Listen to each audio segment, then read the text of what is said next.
ہو قید مقامی تو نتیجہ ہے تباہی، راہ بحر میں آزاد وطن صورت ماہی، ہے ترک وطن سنت محبوب الہی، دے تو بھی نبوت کی صداقت پہ گواہی۔ گفتار سیاست میں وطن اور ہی کچھ ہے، ارشاد نبوت میں وطن اور ہی کچھ ہے۔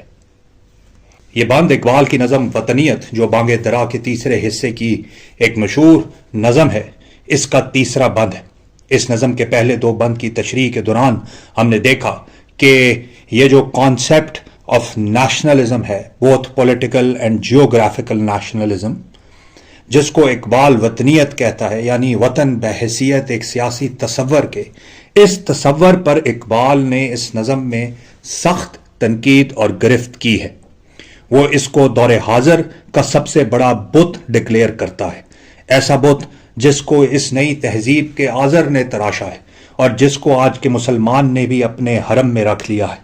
اور اقبال یہ چاہتا ہے کہ جس طرح اللہ کے رسول محمد صلی اللہ علیہ وآلہ وسلم نے اللہ کے حرم کو بتوں سے پاک کیا تھا، اس طرح آج کا مسلمان اپنے حرم کو اس بت سے پاک کرے اور اس کو خاک میں ملا دے۔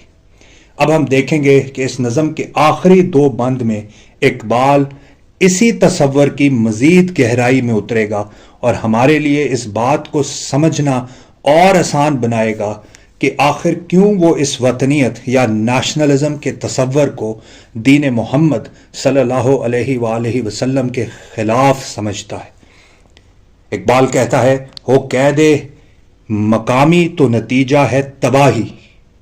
وہ کہہ رہا ہے کہ اگر تم اپنے آپ کو ایک مقام پر قید کر لو گے یا اپنے آپ کو صرف کسی ایک زمین کے ٹکڑے کے ساتھ ایسوسیٹ کر لو گے تو یہ تمہیں برباد کر دے گا۔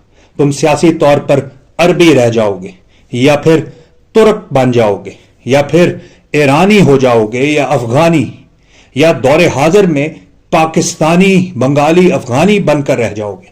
تمہیں پھر کوئی پرواہ نہیں ہوگی کہ کشمیر میں کیا ہو رہا ہے، برما میں کیا ہوتا رہا ہے، یا جو فلسطین میں آج ہو رہا ہے۔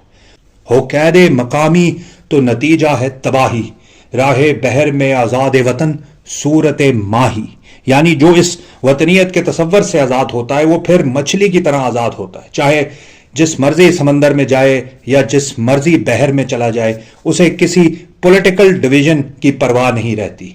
ہے ترک وطن سنت محبوب الہی، دے تو بھی نبوت کی صداقت پہ گواہی۔ اور یہ جو بڑے مقصد کے لیے یا کسی بڑی سوچ اور آئیڈیا کے لیے وطن کو ترک کرنا ہے، یہ خود اللہ کے رسول صلی اللہ علیہ وآلہ وسلم کی سنت ہے۔